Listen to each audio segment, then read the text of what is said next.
I'm Harper 32, a freelance illustrator who once taught art. After 6 years of marriage to Ethan, I never imagined a family dinner would be our breaking point. My mother-in-law Vivian's smug smile when she announced I wasn't family enough for steak or dessert made my stomach drop.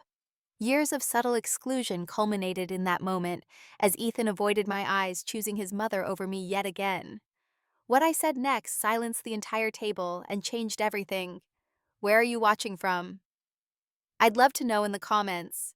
Don't forget to hit that like button and subscribe to join our storytelling family. Have you ever felt excluded by your in-laws? Share your experience. I read every comment.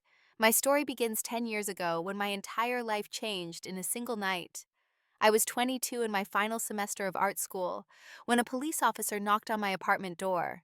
My parents had been killed in a head-on collision with a drunk driver on their way home from dinner. In that moment, the foundation of my world crumbled beneath my feet. My Aunt Julia, my mother's older sister, immediately stepped in. She flew in from Philadelphia, helped arrange the funeral, and sat beside me as I stared blankly through the service.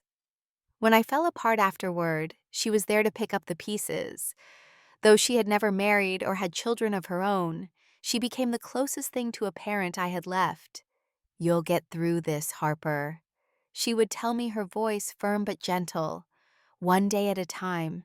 Your parents would want you to finish school to follow your passion." And somehow I did. I graduated with my degree in fine arts, moved into a tiny studio apartment, and began teaching art at a local high school, while developing my portfolio of illustrations on the side. The grief never fully disappeared, but it evolved into something I could carry without being crushed by its weight. 3 years later, the school where I taught partnered with a local children's hospital for a charity art exhibition.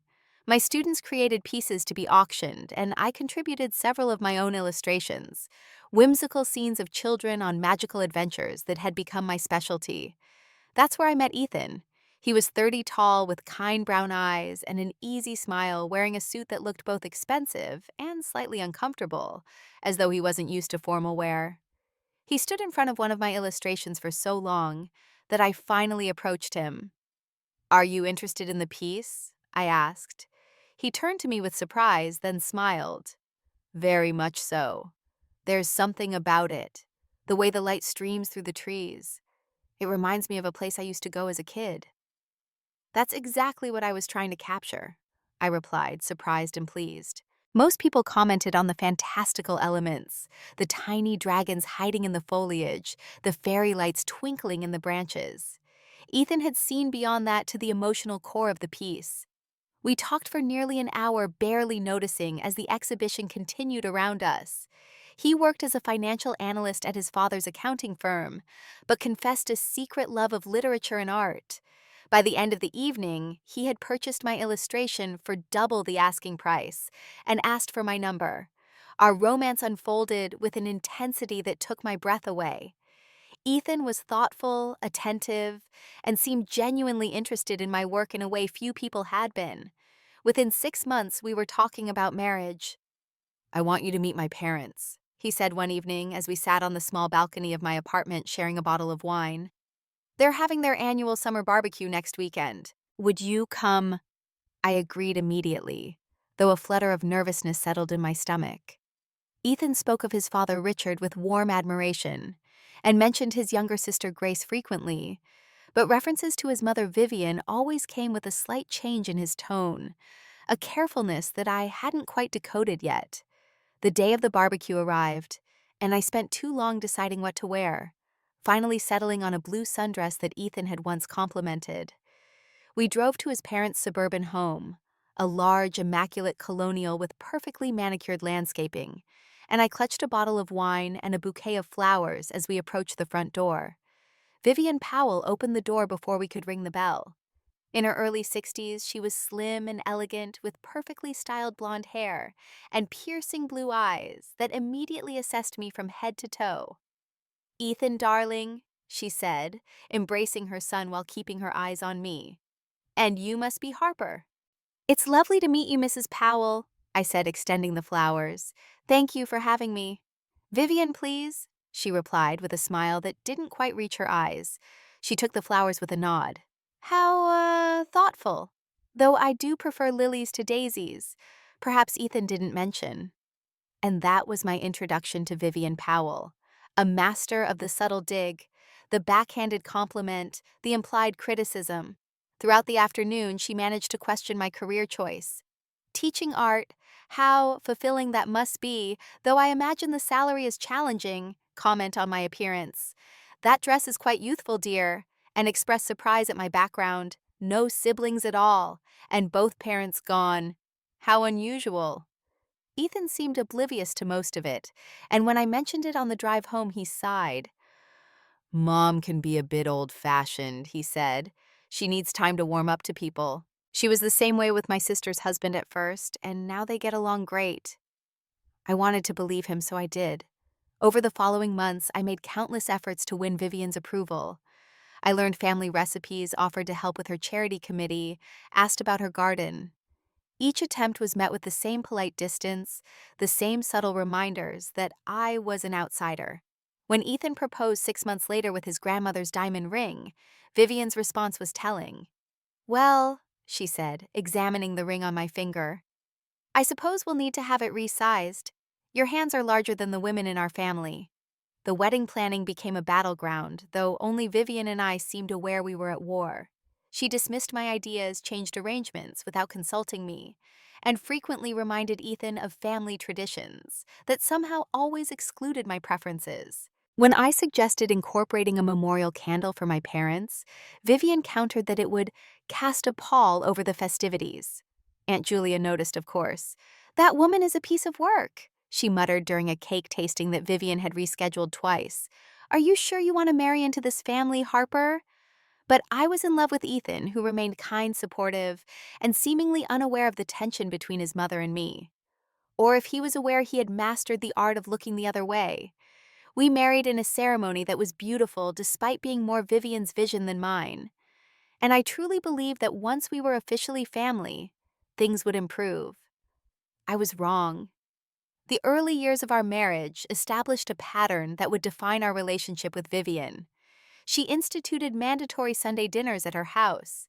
She called Ethan multiple times daily, often during our date nights or private moments. She appeared at our home unannounced, always with some small gift or errand that justified her presence. And Ethan allowed it all, making excuses, smoothing ruffled feathers, placing himself in the middle as peacekeeper. She's just lonely since Dad retired, he would say. Or, she doesn't mean anything by it.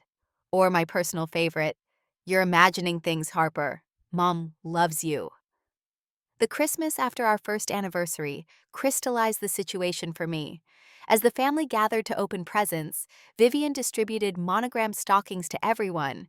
Ethan, Richard, Grace, and her husband Thomas, even their new puppy. But there was none for me. When I mentioned it quietly to Ethan, he whispered, "Don't make a scene. I'm sure it was just an oversight." Later that same day, Vivian organized a family photo. Richard, you stand here. Ethan and Grace on either side. Thomas next to Grace, of course. I waited to be included, but Vivian called to a cousin instead. Jennifer, you take the picture, dear. Shouldn't Harper be in the family photo? Grace asked, frowning slightly. Oh, Vivian's hand flew to her chest in faux surprise. Of course Harper can be in the next one. There never was a next one. As we drove home that night, I finally broke down. Your mother deliberately excluded me today, Ethan, multiple times, and you said nothing.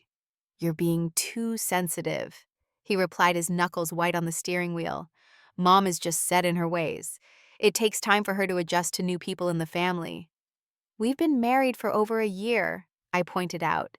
How much time does she need? Please, Harper, he sighed. Can we not do this? It was a nice Christmas. Let's not ruin it with unnecessary drama. And there it was, the pattern that would define the next 5 years of our marriage. Vivian would exclude or belittle me, Ethan would minimize or ignore it, and I would be cast as the troublemaker for pointing it out. Aunt Julia saw it clearly. During a lunch a few weeks after that Christmas, she took my hands across the table and spoke plainly. Harper, I'm worried about you. This dynamic with Ethan's mother isn't healthy, and his refusal to address it is concerning. He's caught in the middle, I defended, though the justification felt hollow even to my own ears. No, Aunt Julia shook her head firmly. He's chosen a side by refusing to choose, and it's not yours. Her words stayed with me a splinter beneath my skin that I couldn't quite extract. But I loved Ethan, and I still believed things would improve with time. After all, we were planning to start a family soon. Surely becoming a grandmother would soften Vivian's edges. Little did I know how much worse things would get before they had any chance of getting better. 3 years into our marriage, Ethan and I decided it was time to start a family. We both wanted children, and the timing seemed right. We had bought a small house in a good school district, my freelance illustration work was becoming more consistent, and Ethan had received a promotion at the firm. We approached the process with optimism and excitement, imagining nursery colors and debating baby names. After 6 months without success, the excitement began to dim. After a year, it was replaced by concern and mounting stress. I started tracking ovulation, adjusting my diet, reading every fertility book I could find. Ethan underwent testing that showed nothing abnormal, and my initial exams were inconclusive. The pressure built silently between us, a presence in our home that neither of us acknowledged directly. Sex became scheduled and mechanical. My body, once a source of pleasure and connection, began to feel like a broken machine that couldn't perform its most basic biological function. And through it all, Vivian's weekly inquiries about grandchildren continued unabated. Janet's daughter just had her second baby, she would announce during Sunday dinner. A perfect little boy, 7 pounds 8 ounces. Or, the Henderson's son and his wife are expecting twins. They've only been married 2 years, you know. Each comment landed like a slap, but I maintained a pleasant smile while Ethan stared at his plate. In our 14th month of trying, I finally saw the 2 pink lines I'd been hoping for. The joy Ethan and I shared was tinged with caution. It was early, and we decided to wait until the end of the first trimester to share the news with family. At 8 weeks, I began spotting. By 9 weeks, the cramping started. At 10 weeks, an ultrasound confirmed what I already knew in my heart. There was no heartbeat. The physical pain of the miscarriage was nothing compared to the emotional devastation. I took a week off from my teaching job, spending most days curled in bed while Ethan returned to work, after just 2 days claiming a big project needed his attention. Vivian, of course, had to be told why we missed Sunday dinner. "These things happen for a reason," she told me over the phone, her voice clinical. "Maybe it's for the best. The first pregnancy often doesn't take. You can try again in a few months."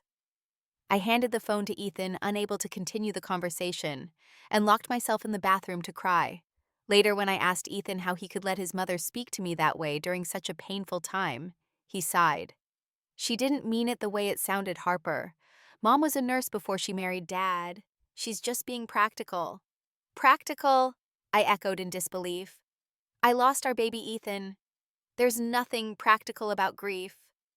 He pulled me into an embrace that felt more obligatory than comforting. "Let's not fight about this now. You need to rest and recover." And so the pattern continued, with a new layer of pain added to the foundation. We began fertility treatments 6 months after the miscarriage, expensive, invasive, and emotionally draining procedures that strained both our finances and our relationship. Ethan became increasingly distant, spending more time at work, while I poured myself into my illustration projects to distract from the monthly disappointments. Vivian's comments evolved as well, becoming more pointed. "Perhaps you're too focused on your career, Harper. Women who prioritize work often have trouble conceiving." Or, "Stress can prevent pregnancy, dear. Maybe you should try to relax more." Each barb landed with precision, and each time Ethan found a reason why his mother didn't mean harm. "She's from a different generation," he would say, or "she's just trying to help in her own way." I began seeing a therapist to help cope with the fertility struggles and the increasingly toxic family dynamics. Dr. Simmons, a compassionate woman in her 50s, helped me recognize the patterns that had developed. "It sounds like your mother-in-law has established a competitive relationship with you for her son's attention and loyalty," she observed during one session. "And your husband is enabling this dynamic by refusing to establish boundaries." "But what can I do?" I asked, twisting a tissue between my fingers. Whenever I try to discuss it with Ethan, he gets defensive or dismisses my concerns. You may need to be more direct, Dr. Simmons suggested. Sometimes people avoid confrontation to such a degree that they genuinely don't register subtle approaches. Taking her advice, I planned a conversation with Ethan. I waited for a calm evening when we were both relaxed, prepared what I wanted to say, and approached the subject with I statements, as Dr. Simmons had recommended. I feel hurt and disrespected when your mother makes comments about my career affecting our fertility, I began carefully. And I feel abandoned when you don't support me in those moments. Ethan's reaction was immediate and defensive. Here we go again with the attacks on my mother, he said, throwing up his hands. Nothing she does is ever right in your eyes. She's trying to be helpful, Harper. Why can't you appreciate that instead of constantly looking for reasons to be offended? This isn't about being offended. I tried to explain. This is about establishing healthy boundaries with your mother. Boundaries, he scoffed. She's family, Harper. You don't need boundaries with family. This is exactly why Mom says you've never really tried to be part of the Powell family. You're always holding yourself apart, setting up these arbitrary rules. The conversation deteriorated from there, with Ethan eventually grabbing his keys and leaving to clear his head. He returned hours later, and we silently agreed to pretend the discussion had never happened. The distance between us grew a chasm, widening so gradually that I barely noticed until it was too vast to easily bridge. We still lived together, still shared meals, and a bed still went through the motions of marriage. But the intimacy, both emotional and physical, had faded to a shadow of what we once shared. It was around this time that I found an unexpected ally in Grace, Ethan's younger sister. Always friendly but somewhat reserved around me, she called one afternoon to invite me to lunch, just the two of us. Over salads at a quiet cafe, she hesitantly broached the subject that had been hanging between us for years. I want you to know, she said, her eyes fixed on her plate, that I see how my mother treats you. And I think it's wrong. I nearly choked on my water, so surprised by her directness. Thank you for saying that, I managed. Sometimes I wonder if I'm imagining things. You're not, Grace assured me. Mom has always been controlling, possessive of Ethan especially. He was her perfect son growing up, the one who never caused trouble, never pushed back. Unlike you, I guessed with a small smile. Grace laughed. I was the family rebel. Still am, according to Mom. But that's why she can't manipulate me the way she does Ethan. I learned to stand up to her early on. Over the next hour, Grace shared stories that helped me understand the Powell family dynamics better. How Vivian had always pitted the siblings against each other. How she used guilt and emotional withdrawal as weapons. How Richard had long ago decided that peace at any price was worth the constant concessions to his wife's demands. Thomas and I had to establish firm boundaries right from the start, Grace explained, referring to her husband of 8 years. Mom tried the same tactics with him that she's using with you, but Thomas refused to play along. And importantly, I backed him up completely. Ethan doesn't back me up, I said quietly. No, Grace agreed sadly. He doesn't. Ethan has always been the peacekeeper, the one who would do anything to avoid Mom's disapproval. It's not fair to you, and I've told him so. You have? I was surprised again. Several times, she confirmed. But Ethan has 35 years of conditioning to overcome. It's not going to change overnight, if it changes at all. As we parted, Grace hugged me tightly. You're not alone in this, Harper. I want you to know that. Her support meant more than I could express, but it also highlighted just how isolated I had become in my marriage. The fact that it felt revolutionary to have someone in the Powell family acknowledge Vivian's behavior spoke volumes about the reality I'd been living in. 2 weeks later, I missed my period. Given our history and the ongoing fertility treatments, I tried not to get my hopes up, but the home test was unmistakably positive. A blood test at the doctor's office confirmed it. I was pregnant again, approximately 8 weeks along. Ethan and I had a cautious celebration, both still carrying the scars from our previous loss.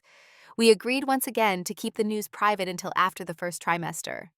Not even your mother, I insisted, and for once, Ethan didn't argue. The morning sickness hit hard in the following weeks. I found myself rushing to the bathroom between classes at school and keeping crackers by my bedside. Fatigue overwhelmed me by early evening, and I started going to bed hours before Ethan. Despite these challenges, a fragile hope began to bloom. The fertility specialist noted that my hormone levels looked good, and an early ultrasound showed a strong heartbeat. We began to tentatively plan to dream again about the family we might build. And then came the invitation to Richard's retirement dinner at Morton's Steakhouse, an event that would irrevocably alter the course of our marriage and our lives. The invitation arrived on heavy cream stationery with gold embossing, clearly Vivian's touch. Richard Powell was retiring after 40 years at the accounting firm he had helped build, and the family would be celebrating with a dinner at Morton's Steakhouse, one of the most expensive restaurants in the city. "It's a big deal for your dad," I told Ethan as we reviewed the invitation. 40 years at the same company is pretty remarkable these days. "Dad's old school that way," Ethan agreed with a fond smile. "Loyalty above all else." The firm wanted to throw him a huge retirement party, but he insisted on keeping it small, just family and a few close colleagues. Family. The word still caused a small twinge in my chest even after 6 years of marriage to Ethan. Would I ever truly feel like part of the Powell family? Or would I always be the outsider tolerated, but never fully accepted? I pushed the thought away and focused on practical matters. What should I wear? Is this more cocktail attire or business formal? Mom said cocktail, Ethan replied, loosening his tie after a long day at the office. Wear that burgundy dress you got for the charity auction last fall. You look beautiful in it. The fact that he remembered the dress and how it looked on me brought a smile to my face. Despite our struggles, despite the growing distance between us, there were still moments like this that reminded me why I had fallen in love with Ethan in the first place. The night of the dinner arrived 2 weeks later. I spent more time than usual getting ready, wanting everything to be perfect for Richard's special evening. The burgundy wrap dress still fit well despite my early pregnancy, the subtle changes in my body not yet visible to anyone but me. I splurged on a professional blowout for my normally unruly copper hair and applied my makeup with extra care. "Wow," Ethan said when I emerged from our bedroom. "You look stunning." He looked handsome as well in a charcoal suit that brought out the warmth in his brown eyes. As he helped me into my coat, his hands lingered on my shoulders for a moment, and I leaned back against him, savoring the brief moment of connection. The drive to the restaurant was quiet, both of us lost in our own thoughts. I was strategizing how to hide my pregnancy for another month. Declining alcohol would immediately raise Vivian's suspicions, so I planned to accept a glass of champagne for toasts, but only pretend to sip it. "Nervous?" Ethan asked as we pulled into the restaurant parking lot. "A little," I admitted. "I just want the evening to go smoothly for your dad's sake." "It will," he assured me, squeezing my hand. "Just follow Mom's lead. She's been planning this for months." Of course she had.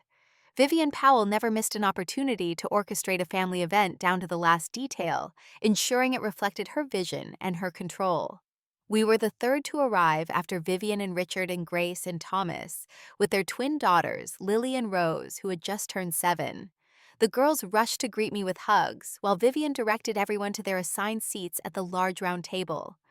I noticed immediately that the seating arrangement separated me from Ethan, with him placed between his mother and father, while I was positioned between Grace's daughter Lily and an empty chair that I assumed was for my Aunt Julia, who had been invited at Richard's insistence. "Aunt Harper, look what I made you," Lily exclaimed, pulling a folded paper from her small purse. It was a drawing of what appeared to be me surrounded by colorful flowers. "It's you and your garden Daddy helped me with the spelling." "This is beautiful, Lily," I said, genuinely touched. "I'm going to hang it in my studio as soon as I get home." "Do you like the colors?" she asked earnestly. "I used the special markers Mom got me for my birthday." As Lily chattered about her art supplies, I caught Vivian watching us, her expression unreadable. Had there been a flicker of jealousy at the easy rapport I shared with her granddaughters? Or was I imagining things again, as Ethan so often suggested? Aunt Julia arrived moments later, bringing her characteristic warmth and straightforward manner to the table. At 65, she remained vibrant and sharp, her silver-streaked dark hair cut in a stylish bob that framed her face. She greeted everyone politely before taking her seat beside me. "You're glowing tonight," she whispered, her perceptive gaze taking in my appearance. "Something you want to tell me?" I shook my head slightly, hoping no one else had noticed our exchange. Aunt Julia had an almost uncanny ability to read me, a skill honed over years of being my primary emotional support. She nodded in understanding and squeezed my hand under the table. Richard's colleagues began to arrive, his longtime business partner and his wife, followed by two senior associates from the firm. They brought gifts and hearty congratulations, and soon the table was lively with conversation and laughter. The waiter appeared to take drink orders, and Richard immediately requested champagne for a toast.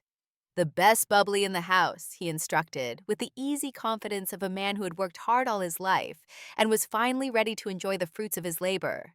"We're celebrating 4 decades of spreadsheets and tax seasons behind me." When my glass of champagne arrived, I lifted it for the toast, but only brought it to my lips without drinking. Vivian, seated directly across the table, narrowed her eyes slightly, but said nothing. To Richard, Ethan proposed raising his glass, "For showing me what it means to build a career with integrity, dedication, and heart. Happy retirement, Dad." To Richard, we all echoed, and I pretended to sip while watching Vivian over the rim of my glass.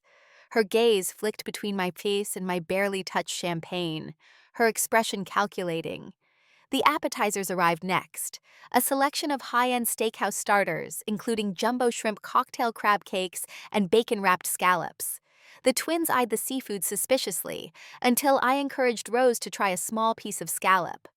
"It tastes like the ocean," I explained, cutting a tiny morsel. "But in a good way, I promise." She cautiously placed it in her mouth, her expression shifting from skepticism to surprise.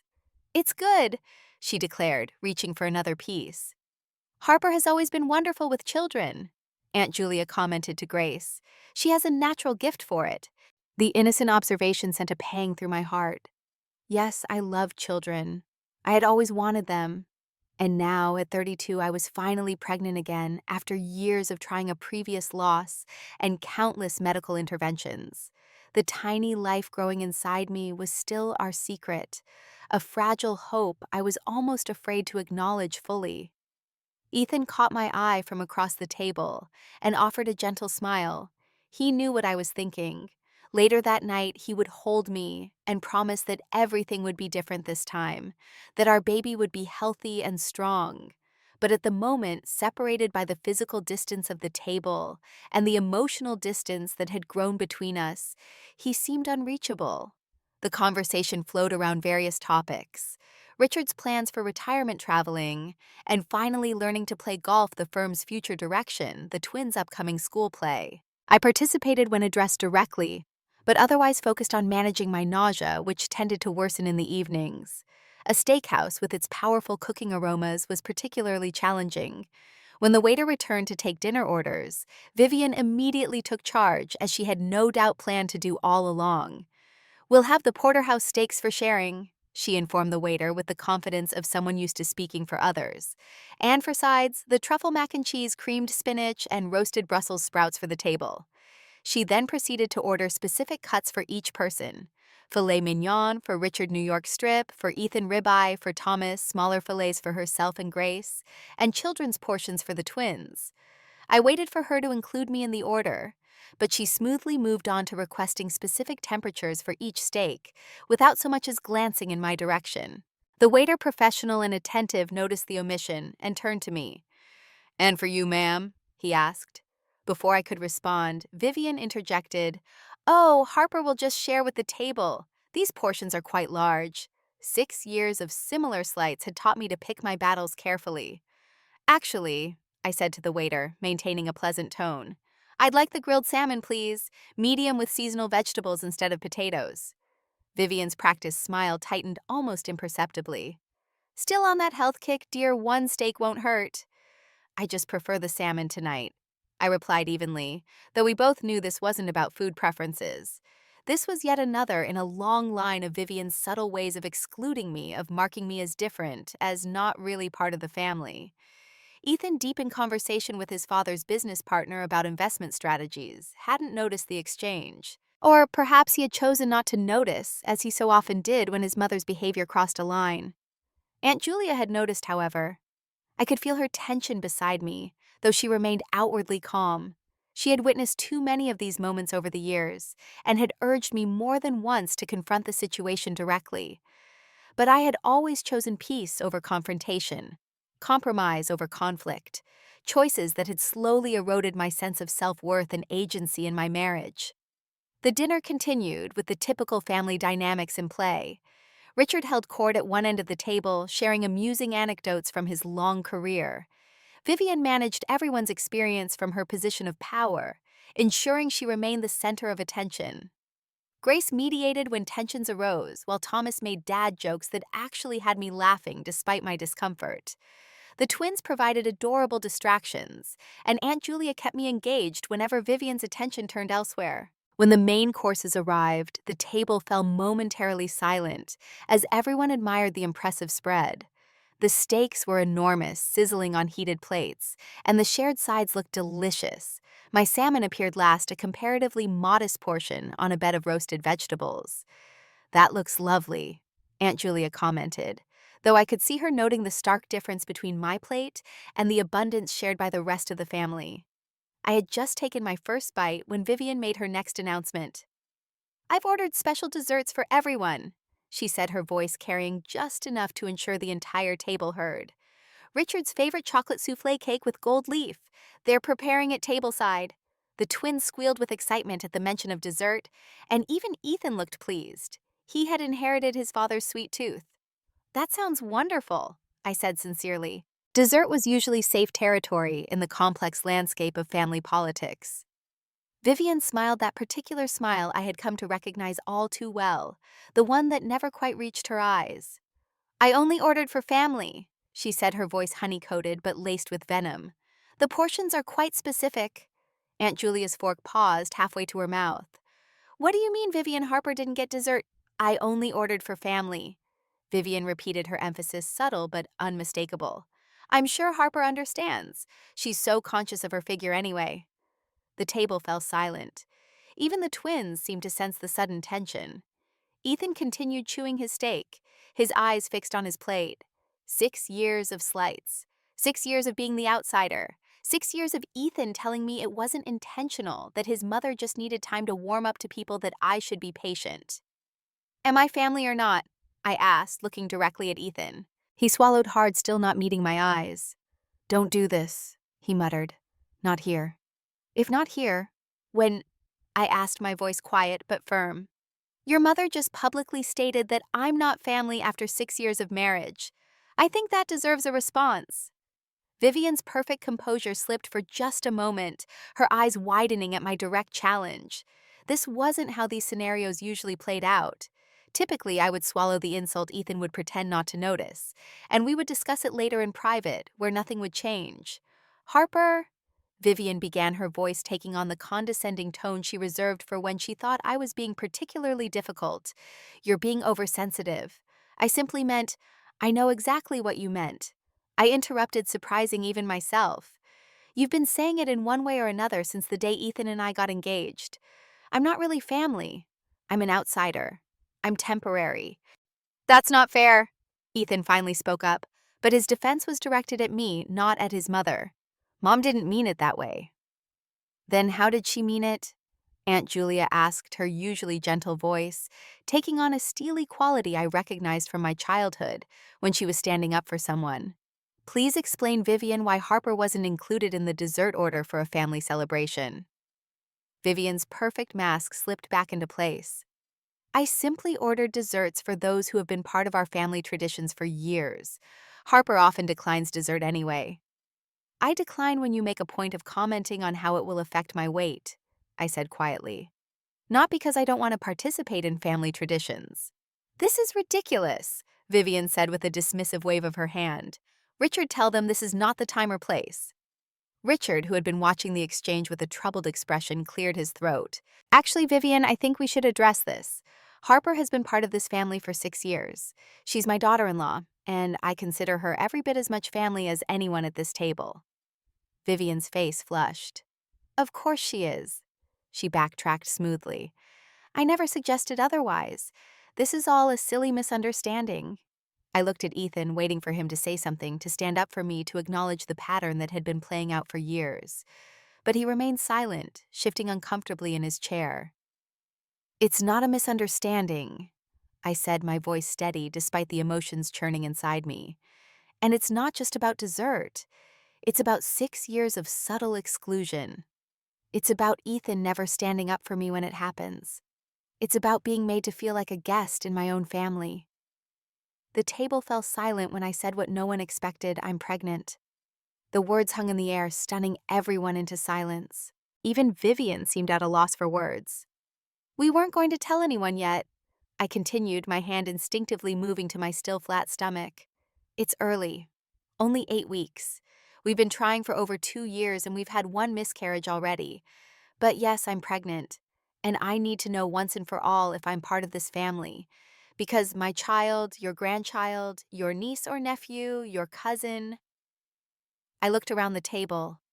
"Will be watching how you treat me and learning what family means." Ethan stared at me in shock. We had agreed to wait until the 12-week mark to share our news, especially given the previous loss. But something had broken inside me at that moment, the dam holding back years of hurt and frustration. "Harper," he finally said, his voice barely above a whisper, "why would you announce it like this?" And that was the moment I knew. 6 years of hoping Ethan would eventually stand up to his mother. 6 years of making excuses for his silence.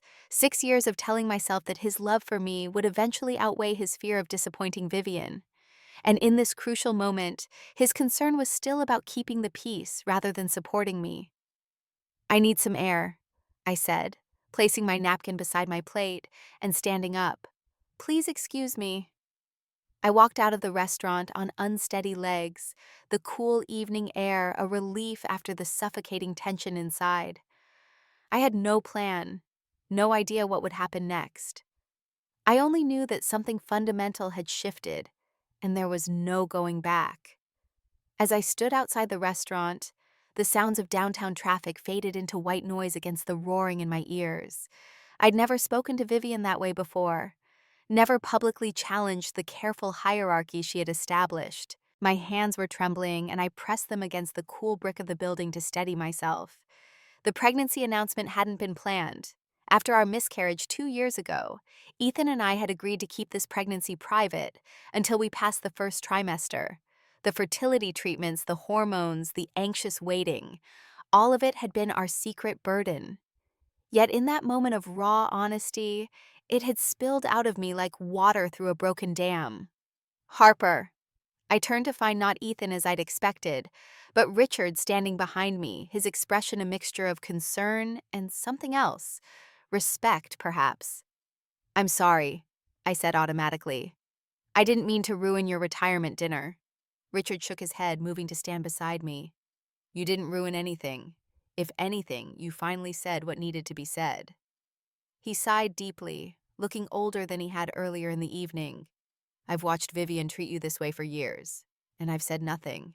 That makes me complicit, and I'm sorry." His apology, so unexpected, brought fresh tears to my eyes. "I always thought it would get better," I admitted, "that she would eventually accept me, especially after Ethan and I got married. But it's only gotten more subtle, more insidious." "Vivian has always been—" Richard paused, searching for the right word, protective of her place in her children's lives. "When Grace married Thomas, it was the same at first. But Thomas has a different temperament than you." He confronted the issue head-on from the beginning. "And Ethan never did," I finished for him. Richard nodded sadly. "My son has many wonderful qualities, but standing up to his mother has never been one of them." We stood in silence for a moment, both lost in thought. "Congratulations, by the way," Richard finally said, his voice softening. "A grandchild is the best retirement gift I could ask for." I smiled despite everything. "Thank you." We're cautiously excited. "After the miscarriage?" "Well, we're trying not to get our hopes too high." "I understand. Vivian and I lost a pregnancy between Ethan and Grace. It's not something she talks about, but it changed her, made her hold on to the children she had even tighter." This revelation surprised me. In 6 years, neither Ethan nor Vivian had ever mentioned this loss. "I didn't know," I said quietly. "There's a lot you don't know about Vivian," Richard replied. It doesn't excuse her behavior, but it might help explain it. The restaurant door opened again, and this time it was Aunt Julia who emerged, her expression thunderous. "That woman," she fumed, coming to stand with us. "Harper, I don't know how you've tolerated her for 6 years. I've half a mind to—" "It's okay, Aunt Julia," I interrupted, though her fierce protectiveness warmed my heart. "I think I've finally reached my breaking point anyway." "Ethan is still in there," she said, her disapproval evident. "Vivian started crying after you left, and now he's comforting her. Can you believe that, after what she said to you?" The news didn't surprise me as much as it should have. It was the pattern we'd established over years. Vivian would say or do something hurtful. I would be upset, and somehow Ethan would end up consoling his mother while I processed my feelings alone. "What about the twins?" I asked suddenly, remembering my nieces who had been witness to the whole uncomfortable scene. "Grace and Thomas took them to the restroom to wash up," Aunt Julia said. "Those children adore you, you know. Lily asked me why grandmother was being mean to Aunt Harper."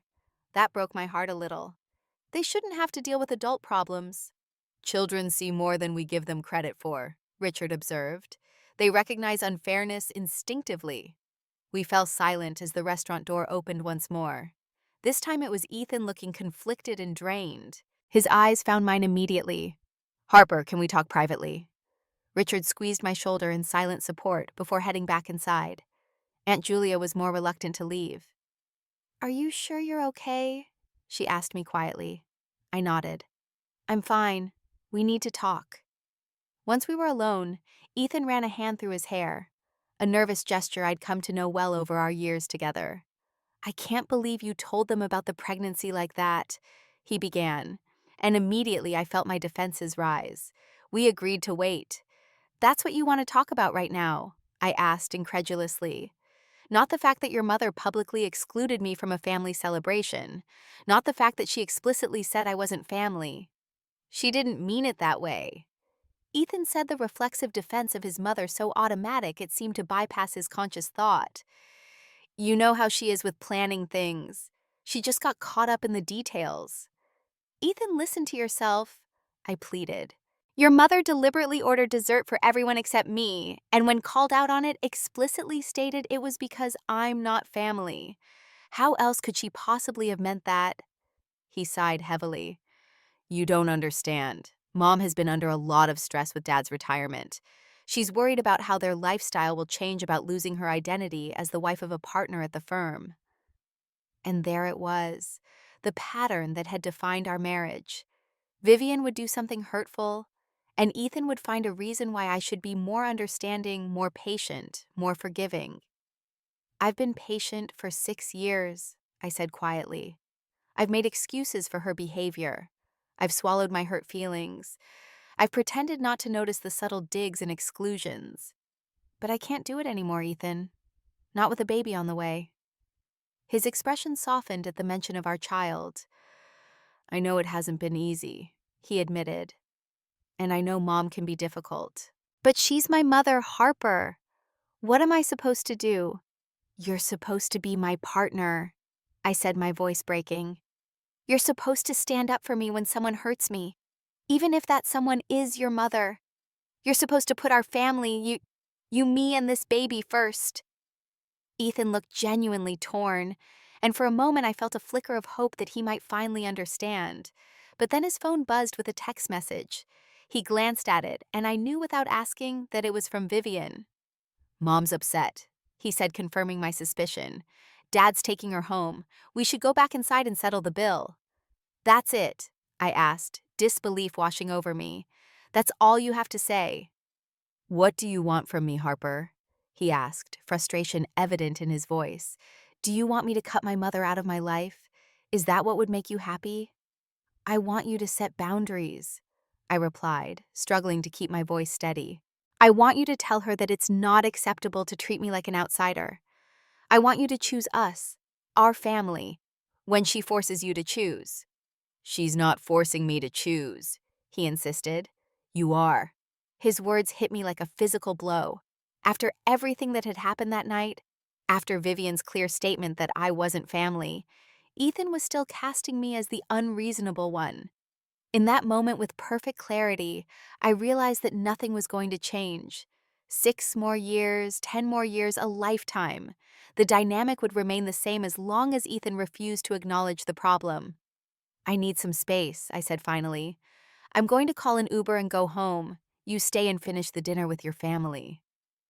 Harper, don't be dramatic. Ethan sighed. We came together, we'll leave together. Not tonight, I said firmly. Tonight, I need to be alone. As I pulled out my phone to order the ride, Ethan's expression hardened. This is about the pregnancy hormones, isn't it? He asked. You're not thinking clearly. Mom didn't mean anything by the dessert comment, and you've blown it completely out of proportion. I looked at my husband, this man I had loved for 7 years, been married to for 6, and wondered how I had never seen this fundamental flaw in our relationship before. Or perhaps I had seen it, but had been unwilling to acknowledge what it meant. This isn't about hormones, I said coldly. This is about respect. This is about what kind of family we want to create for our child. And right now, I don't see how we can build a healthy family when you won't even admit there's a problem. My Uber arrived before Ethan could respond. As I turned to leave, he called after me. So that's it. You're just walking away from our family dinner. I paused, the irony of his words not lost on me. According to your mother, it's not my family dinner anyway. The ride home was a blur of streetlights and suppressed tears. By the time I arrived at our craftsman-style house, the home we had purchased together 3 years ago, with dreams of filling it with children and laughter, I felt emotionally drained, but strangely calm. I changed out of my carefully chosen dress, removed my makeup, and sat on the edge of our bed, hands resting protectively over my stomach. I don't know what happens next, I whispered to my unborn child. But I promise you'll grow up in a home where you're valued and respected, where boundaries are healthy and love doesn't come with conditions. I wasn't sure how to fulfill that promise yet, but I knew with absolute certainty that something had to change.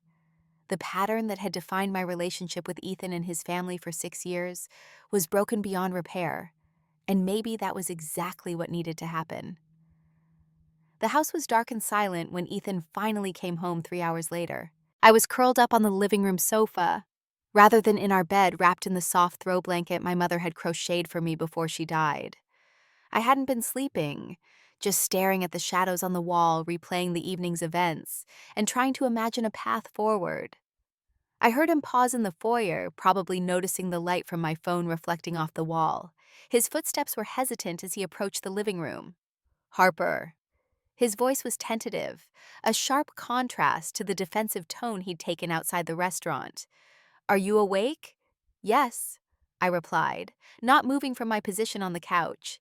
He lowered himself into the armchair across from me, his tie loosened and shirt rumpled. He looked exhausted, his eyes red-rimmed in the dim light. Everyone was worried about you, he said after a moment of uncomfortable silence. Everyone... I couldn't keep the skepticism from my voice. Ethan sighed. Okay, not everyone, but Dad and Aunt Julia were concerned. Grace, too. She told me I was an idiot for not coming after you sooner. And what did your mother say? He shifted uncomfortably. She was upset. She thinks you deliberately tried to ruin Dad's retirement dinner to get attention. A hollow laugh escaped me before I could stop it. Of course she does, and what do you think? Ethan ran his hands through his hair, a gesture so familiar it made my heart ache despite everything. I think tonight was a mess. I think things got out of hand. I think everyone said things they didn't really mean. I meant everything I said, I replied quietly. Every word. He looked at me, then really looked at me, perhaps seeing for the first time the resolve that had settled over me during those hours alone. Even about the pregnancy, he asked. Yeah, I confirmed, though I hadn't planned to announce it that way. Why did we agreed to wait until after the first trimester? I considered his question carefully, wanting to articulate the complex emotions that had led to my outburst. Because in that moment I realized that nothing was going to change, I finally said. 6 years of the same pattern, the same exclusion, the same excuses. And I suddenly couldn't bear the thought of our child being born into that dynamic, watching their mother being treated as less than by their grandmother, while their father stands by and does nothing. Ethan flinched at my words. That's not fair. Isn't it? Tell me, Ethan, in all the years we've been together, have you ever once, even once, directly confronted your mother about how she treats me? His silence was answer enough. What happened after I left? I asked, changing the subject slightly. Ethan sighed. It was awkward. Mom was crying. Dad was angry. Not at you, at her. I've never seen him speak to her that way before. Aunt Julia left right after you did. Grace and Thomas stayed to help smooth things over with the restaurant, but they were clearly upset too. And the twins? A ghost of a smile crossed his face. They were mostly concerned about whether you were still going to come to their birthday party next month. Lily said, and I quote, "Is Aunt Harper mad at us too?" That broke my heart a little. I could never be mad at them. I know, Ethan said softly. They know that too. Grace made sure of it. We lapsed into silence again, the weight of unspoken words hanging between us. I've been thinking, I finally said, my voice steady despite the turmoil inside me. I can't keep doing this, Ethan. I can't keep pretending everything is fine when it's not. I can't keep swallowing my hurt feelings to keep the peace. What are you saying? His voice was wary. I'm saying I need a break. I need some time to think about what I want, what kind of life I want for myself and for our baby. Ethan sat up straighter, alarm crossing his features. A break? What does that mean? It means I'm going to stay with Aunt Julia for a while. I said, the decision crystallizing as I spoke the words. I called her after I got home. She said I could use her guest room for as long as I need. You're leaving me? The disbelief in his voice was almost comical, as if the idea that his actions, or rather his inaction, could have consequences had never occurred to him. I'm taking some space, I clarified. I'm 8 weeks pregnant, Ethan. I need to focus on staying healthy and stress-free. I can't do that when I'm constantly walking on eggshells around your mother and waiting for you to stand up for me. This is insane, he muttered. You can't just leave because of one bad dinner. It wasn't one bad dinner, I said, my voice rising despite my efforts to stay calm. It was the last in a series of hundreds of small cuts. Death by 1,000 paper cuts, Ethan. That's what the last 6 years have felt like. You're overreacting.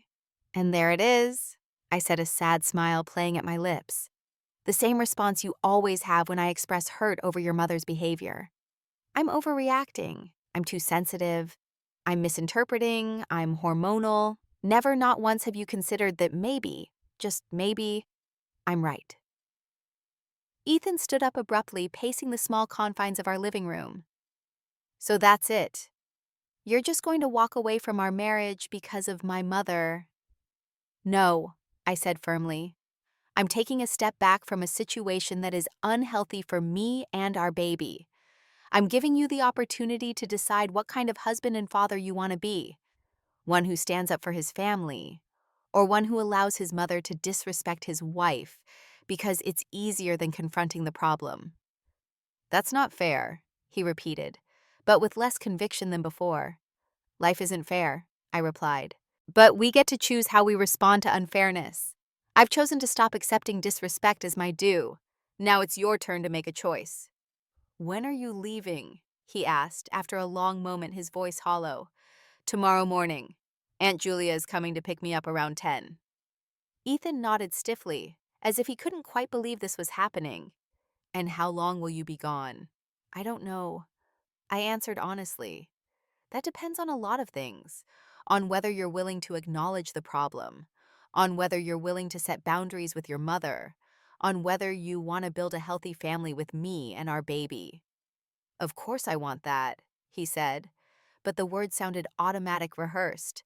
Then show me, I challenged him. Actions, not words. I've had enough words to last a lifetime. He looked lost, standing in the middle of the living room we had decorated together in the home we had built. For a moment, I almost relented, almost took it all back just to erase that look from his face.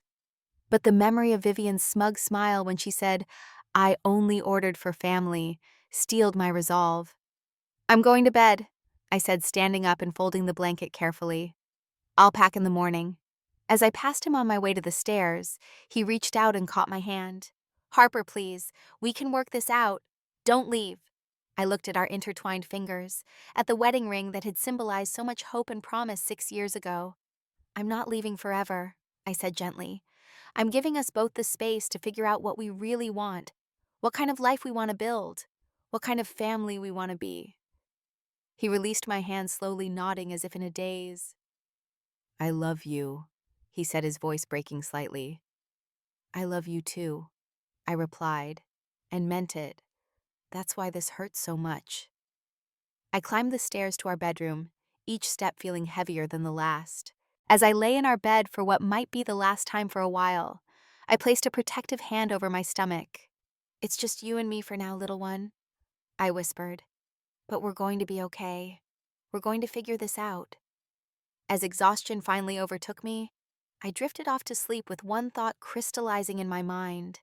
Sometimes walking away is the bravest thing you can do. The morning light filtered through the curtains as I methodically packed a suitcase.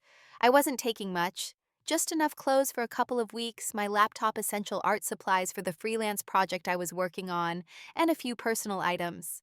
The framed photo of Ethan and me on our honeymoon in Maine stared up at me from the dresser, our smiling faces frozen in a moment of pure happiness. After a moment's hesitation, I wrapped it in a sweater and tucked it into my bag. Ethan had slept on the couch, giving me space I hadn't explicitly asked for but silently appreciated. I could hear him moving around downstairs, the familiar sounds of coffee brewing and cabinet doors opening and closing. The normalcy of it felt surreal against the backdrop of what was happening. My phone buzzed with a text from Aunt Julia. "On my way, about 20 minutes out. Do you need anything?"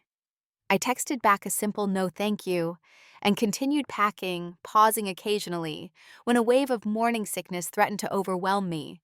The pregnancy symptoms had been stronger this time around. Perhaps a good sign, though I was trying not to read too much into every physical change. I took one last look around our bedroom.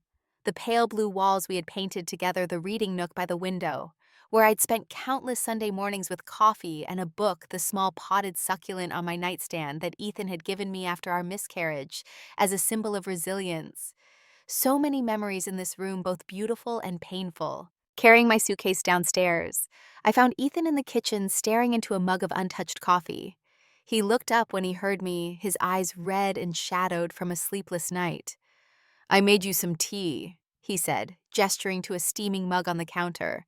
"Peppermint, for the nausea." The thoughtfulness of the gesture brought a lump to my throat. "Thank you."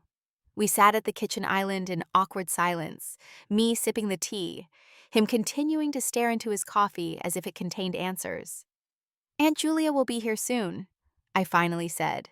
Ethan nodded. "Harper, are you sure about this? We could talk to a counselor, work through this together." "I think we need to work through some things separately first," I replied gently. "I need to figure out what I need to feel safe and respected in this marriage, and you need to figure out what kind of boundaries you're willing to set with your mother." "She called this morning," Ethan said abruptly. "Mom did." My stomach tightened. What did she want? "To apologize, or at least that's what she said. But then she spent 10 minutes explaining why you had misunderstood her intentions and overreacted because of your hormones." I couldn't help the bitter laugh that escaped me. "So, not an apology at all?" "No," Ethan admitted, surprising me. "I realized that while she was talking. She's never actually apologized to you, has she? Not once in 6 years." "No," I confirmed. "She's explained, she's justified, she's minimized, but she's never apologized." Ethan was quiet for a moment, turning his mug slowly between his hands. "I told her that wasn't good enough," he finally said. "I told her she had hurt you, hurt us, and that a real apology acknowledges the harm done without excuses." I stared at him, unable to hide my shock. "You said that to Vivian." He nodded, a flicker of something like pride crossing his features. "She didn't take it well. Said I was choosing you over family, which is exactly the problem, isn't it? In her mind, you're not family." "What did you say?" I asked, holding my breath. "I told her that you are my family, that you're my wife and the mother of my child, and that if she can't respect you, she's the one forcing me to choose." I felt tears well up in my eyes. After 6 years of waiting for Ethan to stand up to his mother to acknowledge the problem, hearing these words was overwhelming. "What did she say to that?" I managed to ask. Ethan grimaced. "She hung up on me. Then she texted that I was ungrateful and disrespectful, and that she needed time to process my betrayal." "I'm sorry," I said automatically, then caught myself. "Actually, no, I'm not sorry. I'm proud of you for finally saying something." "I should have done it years ago," he admitted, meeting my eyes for the first time that morning. "I kept telling myself it wasn't that bad, that you were being overly sensitive, that mom just needed time to adjust. But last night when she said I only ordered for family, and then doubled down when questioned, I couldn't ignore it anymore." A small spark of hope ignited in my chest, but I tamped it down. One conversation, no matter how significant, didn't erase 6 years of enabling behavior. "It's a start," I acknowledged, "but we have a lot more work to do."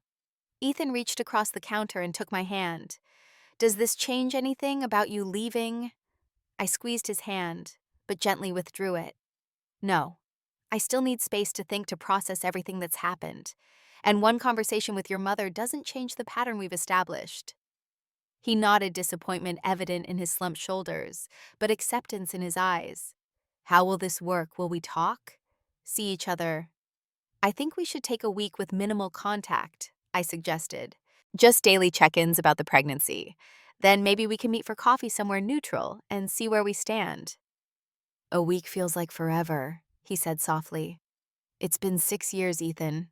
A week is nothing in comparison." The doorbell rang, signaling Aunt Julia's arrival.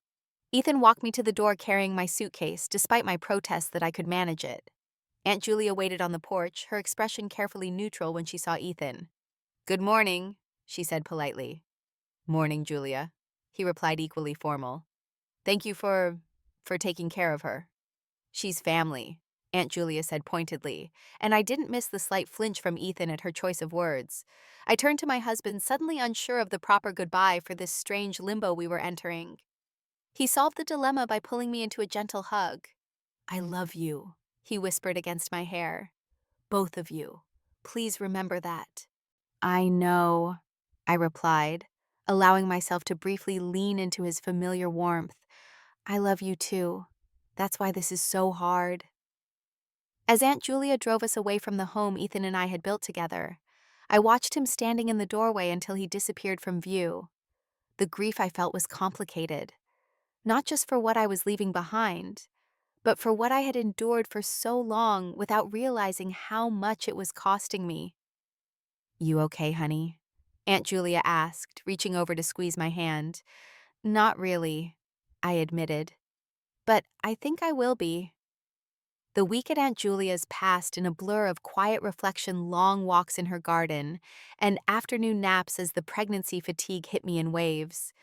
True to our agreement, Ethan texted each evening to check on me and the baby, his messages careful and restrained. I responded with equal brevity, neither of us quite ready to delve into deeper waters through text. On the third day, Grace called. "I'm so sorry about what happened," she said as soon as I answered. "Mom was completely out of line and Dad is still furious with her." "It's not your fault," I assured her. "How are the twins?" "They miss their Aunt Harper," she said, and I could hear the smile in her voice. "Lily made you a get well card because she thinks you're sick. Can I bring them to visit you at Aunt Julia's sometime?" The thought of seeing my nieces brought the first genuine smile to my face in days. "I'd love that. And for what it's worth," Grace added hesitantly, "Ethan came over yesterday. We talked for hours about Mom, about patterns, about standing up for the people we love. I've never seen him so introspective." I didn't quite know how to respond to that. Hope felt dangerous, like setting myself up for disappointment. "He's trying, Harper," she continued when I remained silent. "I know it might be too little too late, but he's really trying." "I hope so," I finally said, "for all our sakes." On the 6th day, a bouquet of wildflowers arrived. My favorite, though I'd never been much of a flower person. The card simply read, "Counting the hours until tomorrow. All my love, E." And then finally, it was time for our coffee meeting. We had agreed to meet at a small cafe halfway between Aunt Julia's house and our home. I arrived first, claiming a quiet table in the corner, and ordering herbal tea to settle my nervous stomach. When Ethan walked in, I was struck by how different he looked after just a week apart. There were new lines around his eyes, and he had the slightly rumpled appearance of someone who hadn't been taking very good care of himself. Yet there was also a new determination in his bearing, a steadiness I wasn't used to seeing. "Hi," he said, sliding into the seat across from me. "You look beautiful." I smiled despite myself. "You look tired." "I haven't been sleeping well," he admitted. "The house feels empty without you." "How have you been?"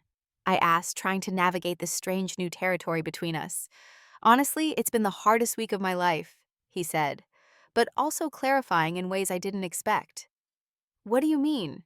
Ethan took a deep breath. "I've been seeing a therapist. 3 sessions already. He had some emergency openings. We've been talking about family dynamics, about the role I've played in enabling my mother's behavior, about why it's been so hard for me to set boundaries with her." This was not what I had expected. That's really good, Ethan." "It's preliminary," he cautioned, "but it's helping me understand some things. About how I grew up walking on eggshells around Mom's moods. About how I learned early on that keeping her happy was my responsibility. About how that pattern followed me into our marriage." I nodded slowly, recognition dawning. "That makes sense. I've noticed how you tense up when she gets that certain tone in her voice, like you're preparing for damage control." "Exactly," he said, leaning forward. "And the thing is, Harper, I never realized how abnormal that was until this week. Until I started really thinking about how I want our child to grow up. I don't want them to feel responsible for managing their grandmother's emotions. I don't want them to watch their mother being disrespected and learn that's what love looks like." A lump formed in my throat. "That's exactly what I'm afraid of." Ethan reached across the table, his hand palm up in invitation. After a moment's hesitation, I placed my hand in his. "I've also talked to my father," he continued. "Really talked for the first time in years. He told me about their pregnancy loss, about how it changed Mom. But he also admitted that he regrets not addressing her behavior toward you sooner." "Your dad mentioned that loss to me outside the restaurant," I said. "I had no idea." "Neither did I, not really," Ethan said. "It was always this vague thing that happened before I was old enough to remember. But apparently it hit Mom hard. She was almost 6 months along. Dad thinks it's part of why she's so possessive of me and Grace, why she sees any perceived threat to her relationship with us as catastrophic." "That's tragic," I acknowledged, "and it helps me understand her better. But it doesn't excuse how she's treated me." "No," Ethan agreed firmly. "It doesn't. Understanding the why doesn't justify the what." His clarity on this point surprised me. The Ethan of a week ago would have used his mother's past trauma as another reason why I should be more patient, more understanding. "I've spoken to Mom again," he continued. "Or tried to. She's still not really speaking to me, but I sent her an email laying out exactly what needs to change if she wants to be part of our lives going forward." "What did you tell her?" "That she needs to acknowledge the pattern of disrespect toward you. That she needs to make a genuine apology. Not an, 'I'm sorry you felt that way,' non-apology. That going forward, any dismissive or exclusionary behavior toward you will result in us immediately leaving or ending the call. And that if she can't abide by these boundaries, she won't be welcome in our home or around our child." I stared at him, unable to hide my shock. "You really said all that?" "Yes," he confirmed. "And I meant every word. I should have said it years ago, Harper. I'm so sorry it took me this long to stand up for you. For us." Tears welled in my eyes, a complex mixture of relief, lingering hurt, and cautious hope. "What happens now?" I asked. "That's up to you," Ethan said gently. "I know 1 week and a few therapy sessions don't erase 6 years of hurt. I know I have a lot more work to do, a lot to prove to you. But I want you to come home. I want us to figure this out together." I took a deep breath, considering his words. I think I need a little more time at Aunt Julia's. Not because I don't believe you're trying, but because I need to be sure this change is lasting." Disappointment flickered across his face, but he nodded in acceptance. "I understand. Can we keep talking, see each other regularly while you're still at Aunt Julia's?" "Yes," I agreed. "I'd like that. And maybe you could come to my next prenatal appointment. It's on Thursday." His face lit up. I'd love that more than anything. As we continued talking, making tentative plans and setting careful boundaries, I felt something shifting between us.